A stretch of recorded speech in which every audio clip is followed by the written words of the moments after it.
I think the why, the purpose, the goal, and making that really compelling, that is probably the number one job of a leader. Welcome to Your Intended Message, the perfect place for leaders and promising professionals who want to convey the intended message for greater success. Every week, we interview experts who address the challenges and best practices to deliver your message effectively. That might be one-to-one, one-to-few, or one-to-many. And perhaps the most important conversation, one-to-self. I'm your host, George Torok. My guest today is Ben Sauer. Here's 3 facts that I think you should know about him. 1, he's talked about design, products, and innovation at conferences all over the world. 2, he's led large teams creating AI and healthcare products. And 3, he once ended up teaching the people at NASA without realizing it. Now, what do we got going up there? Ben Sauer, welcome to Your Intended Message. Thank you, George. It's lovely to be with you. Delighted to be talking with you today. And we're coming at communication from a different angle today, from the concept of how designers think and what you've learned from that process and how you've translated that into better communication. So let's start with, how do designers think and how do they communicate? Oh, that's a great question. Well, I coach designers on how to communicate. So, they still have some ways to go. What I would say about that is they really like to think in depth about how something affects the audience or the users. And so what I would suggest that other people can learn from designers is, if you can learn a bit about how they think, it can really improve how you deliver your intended message. And then there's also the process. So how do they go about crafting a message or a piece of communication? These are all skills. We tend to think of design, when most people hear the word design, they think of it in the aesthetic sense. But that's not really how most designers think. They like to think about how something works, what the experience is that somebody is receiving at the other end. And I believe Steve Jobs, I'm paraphrasing badly, but he said something like this, design, people think design is the surface, but actually it's how something works. Yeah. So when designers think about how something works, are they thinking about how it works from a human interaction? Is that the perspective they're seeing? Yeah, sometimes. And also, what are the artifacts we're using to communicate something? I mean, designers are great at designing those things, but it can even be, how the room, how the seats are shaped or set up in a room, right? I used to, when I was working as a consultant, I would obsess over the environment that my presentation was taking place in and whether the light was correct so that people could see my designs on screen. So designers like to go into these details about what somebody is experiencing, whether it's the thing, the screen, as well as the voice and the story, the environment too. This is why we have this phrase called user experience design. So what is that person experiencing? User experience. Now, if only more people would consider that concept before they start their conversation or their presentation or their marketing message. And if you're thinking about the user experience, does that mean that you're thinking about how we take in information and how we perceive things? Yes, absolutely. And that's an awful lot about what designers of many different kinds learn, right? Is about how things are received. They learn rules about how color is received. They learn rules around what typography unconsciously says about a business, or how the order of things affects somebody's reception of a message, for example. Let me just give you a really small example of this so that I can give you an analogy here, right? Let's say you're creating something that collects data from a user, right? So it's a series of forms or a data entry. Well, it turns out that if you put the easy stuff at the beginning, right, then they're more likely to complete the process. If you put the hard stuff at the beginning, they'll give up early. Whereas if you do the easy stuff at the beginning, they're more invested in the process and they're more likely to do the hard stuff towards the end. And so designers like to think about moving things around. And one thing they're particularly good at is ideation of multiple solutions. So the classic thing when somebody is trying to solve a problem, any kind of problem, is that they will think of their first answer and then they will run with it. They might tweak it a little bit, but they'll just kind of run with that one answer.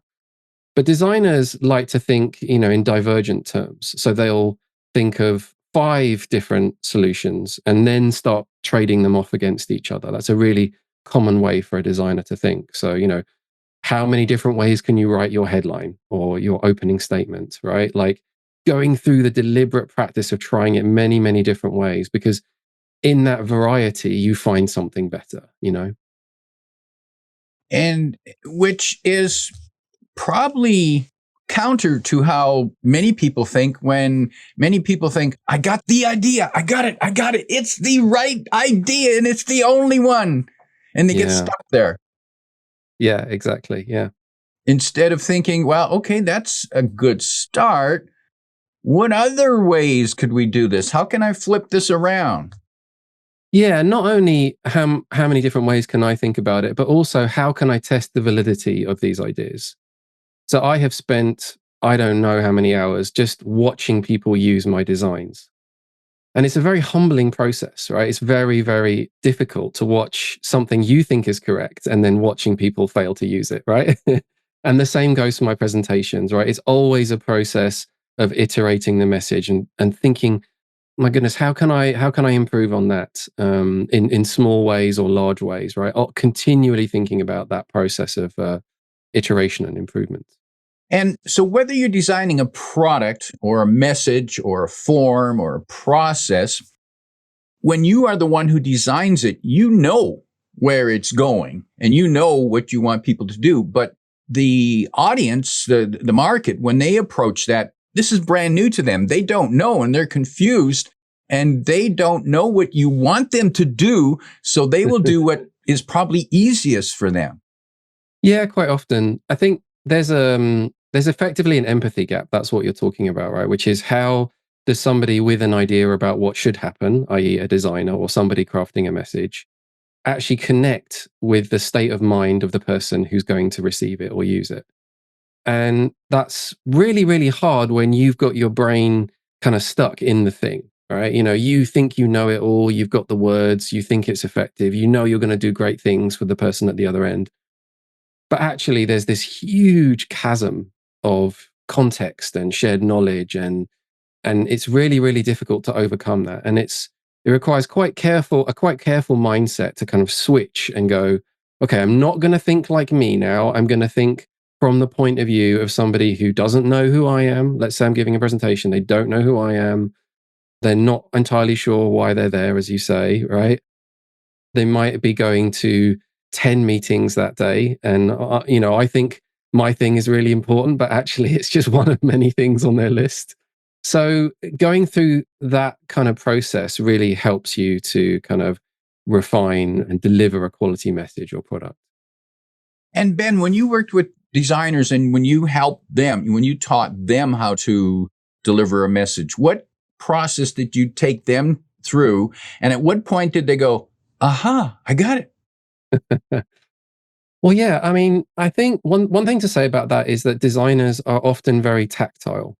So they work on walls with post-its. You've also probably seen designers or pictures of designers working that way. And that's an incredibly productive thing. So what I do is I'll often take the skills and the habits that designers have, and then we'll kind of wrap some extra kind of learnings on top of that. So one of the things I teach is to outline horizontally on a wall. Now, most of the time, if you're crafting, I don't know, a presentation, an email, a mass email or something, people will tend to outline using whatever document tool they have, right? So think of Google Docs, right? It's bullets, it's down a list. Now, the thing is that mode hides really important implicit information from you, right? So when you outline on a wall and you do it horizontally, you can start to see the shape of your story. Like, where are the ups and downs? Where am I holding the audience's attention? Where might I be losing it? Also, you start to see the length horizontally, which is less easy to judge when you're looking at it vertically. So it's a very simple technique, but I get them to map out a story horizontally, and then I get them to draw a line. Where do you think you're going to lose your audience's attention when you're trying to pitch a design or sell something? So really, it's about kind of tweaking those habits, if that makes sense. Now, that is something I haven't heard before, Ben, to map out the story horizontally.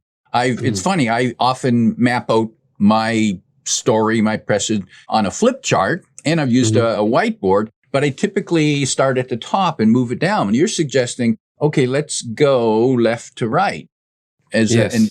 and see where things fit. Yeah. And so in that case, I take it where you're writing a word or a couple words, just an idea. Yeah.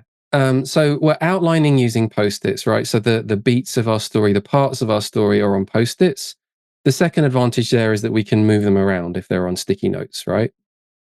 But this idea actually comes from the sci-fi author Kurt Vonnegut.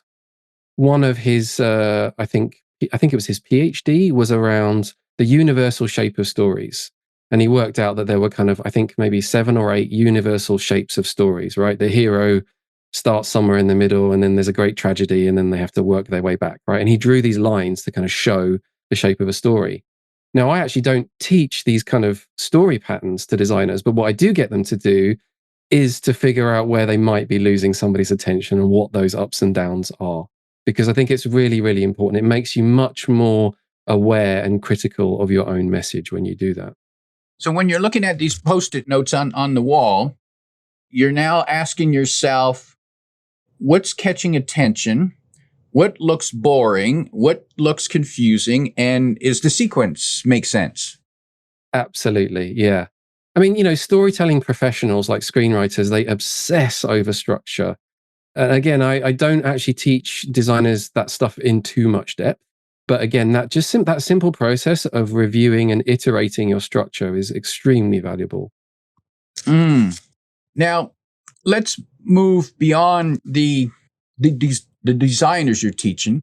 What Mm. about the people from other fields that you're also teaching? Because now you're bringing design principles and design thinking to them. Where do they have the biggest challenge of understanding what you're trying to get across to them? Ooh, that's a good question. I think the biggest challenge I usually encounter in my workshops outside of design, well, including designers, to be honest, is usually around the words. I think that is something that is generally undervalued, like sweating the words, iterating the exact sentence, that perfect sort of 6 to 10 words that describes a concept. And when I get people to do it, well, when I get designers to do it, I'm in a sense capitalizing on their design skills, right? Like, how to sketch a design 7 different ways. Now I want you to write a headline 7 different ways. And honestly, I think actually non-designers struggle with this just as much. I mean, unless they're sort of writing professionals, maybe that's a bit different. But in general, that is the sticking point.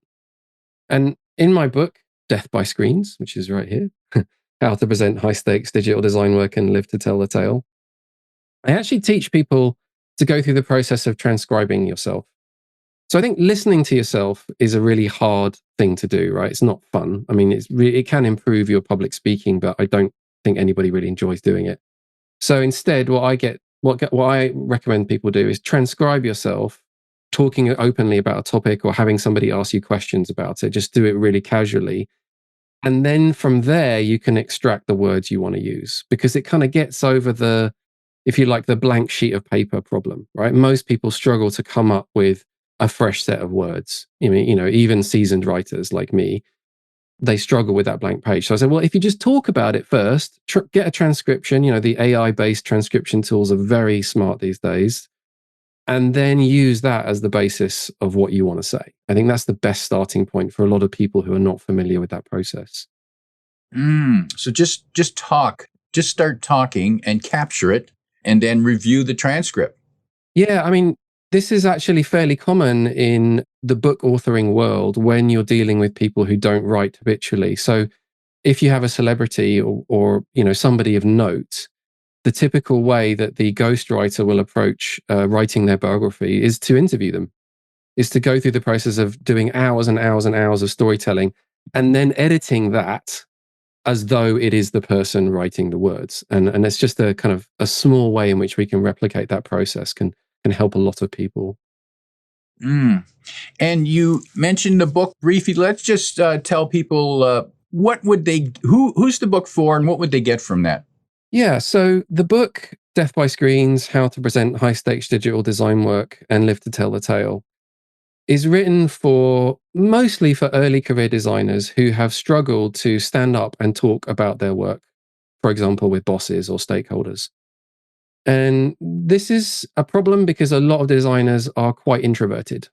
Although they have really good creative skills and creative processes, they often lack confidence. So my book is a way to kind of gain confidence and shape a story around your work.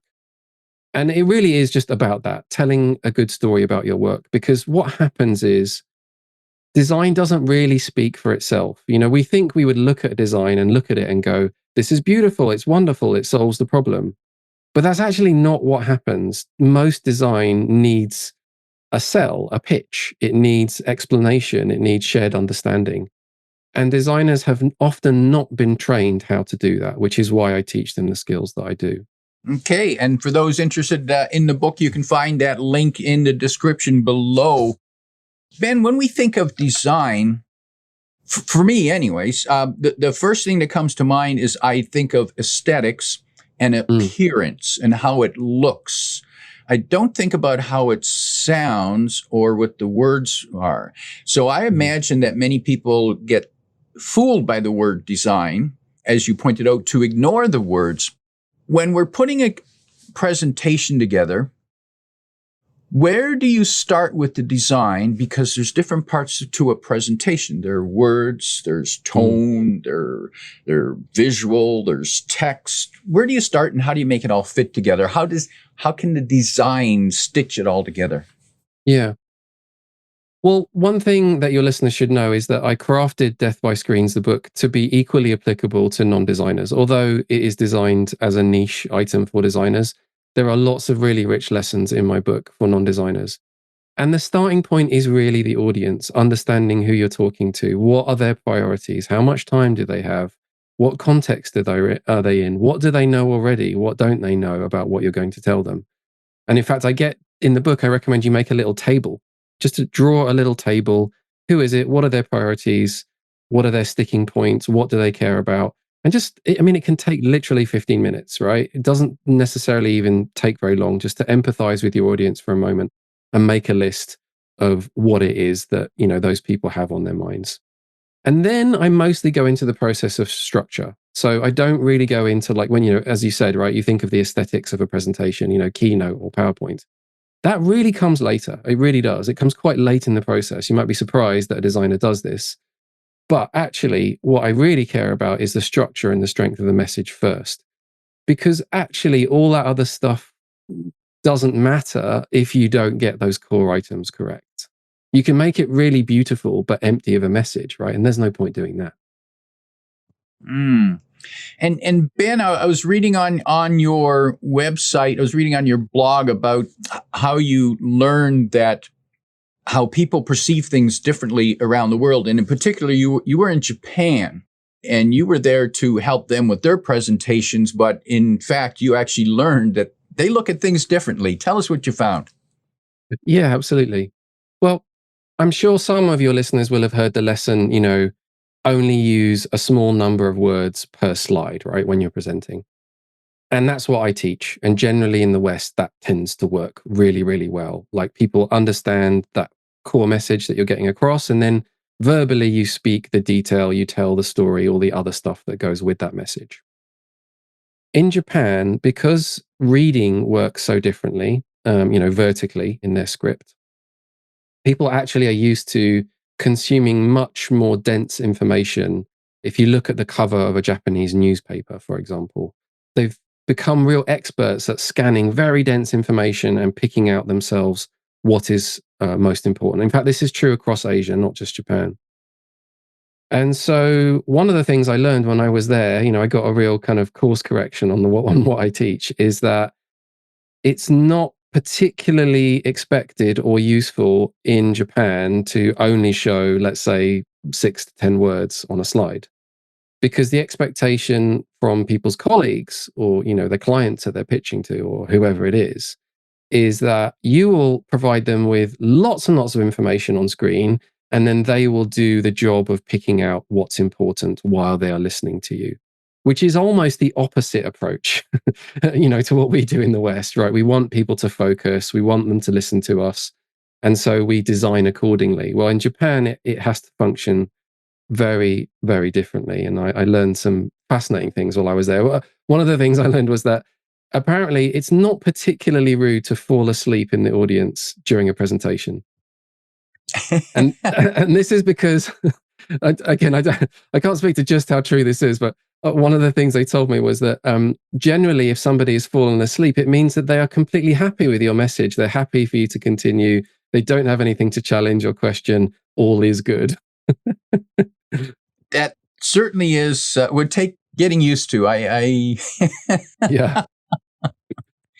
Which is an interesting concept for us to understand, because not every audience will necessarily be that different, Western world versus Japan and Asia, but we still do have differences within the audiences here, a technical audience versus, a group of engineers versus a group of salespeople.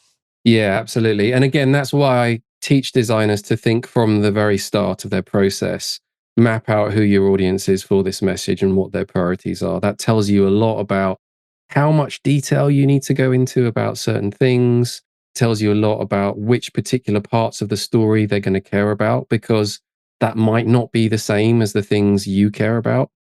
The classic one that designers often deal with is, let's say you're designing a website. The homepage often isn't very, very important to users. It's like just something you move through very quickly. But if you're a business owner or you're the CEO, then the homepage is everything to you. It's your kind of ego, it's your representation. And so designers have to talk about the homepage and why it is the way it is. But often that's not necessarily kind of what they want to tell a story about. Oh, good analogy there. Yes, because I've seen marketing programs that were designed to make the CEO happy, not necessarily sell the product. Yes, absolutely. There is a huge, as we talked about earlier, empathy gap between what a user perceives and needs and what those stakeholders actually care about. So, one of the things I actually do in the book is to help shift the mindset of the audience being presented to into the mindset of the user, which is something I go into in a fair bit of detail in the book. But that's the job that a designer often has, is to say, look, I'm going to take you out of your typical judgments and mindset for a moment and give you a little short slice of what it's like to be a user and why this design suits them.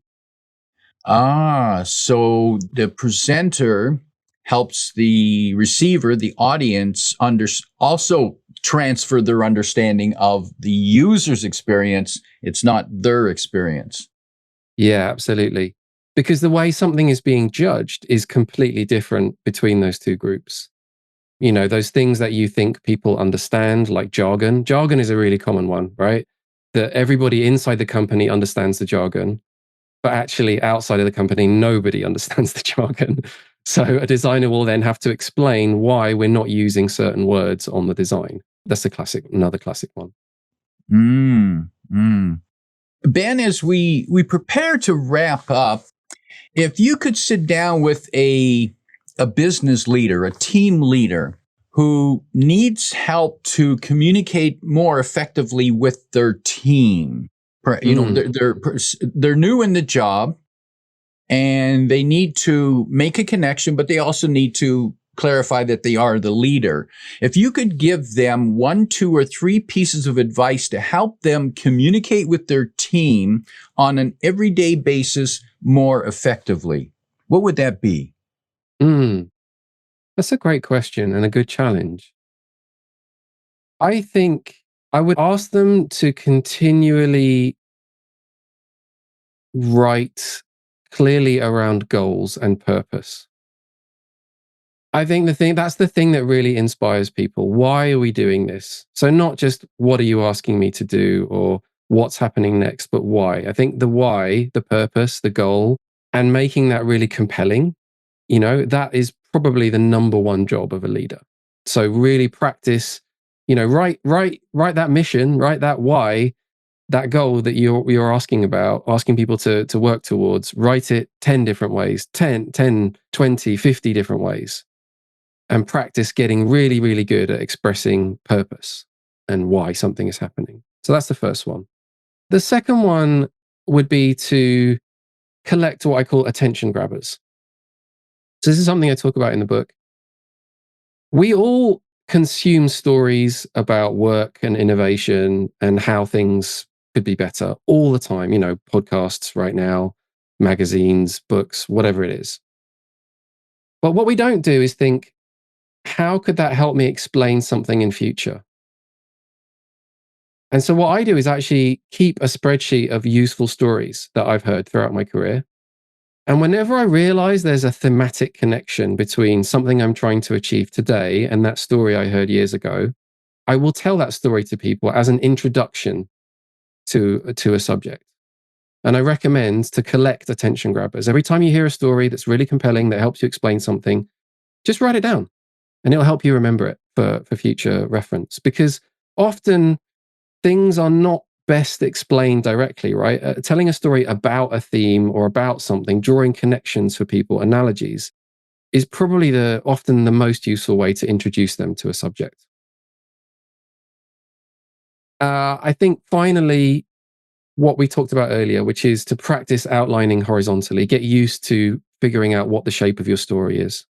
Probably that would be my third tip. Practice using your hands, using sticky notes, doing it on a wall, crafting your message, crafting the structure of your message. I think that's just a really great habit for people to get into, and really raises the bar of people's communication.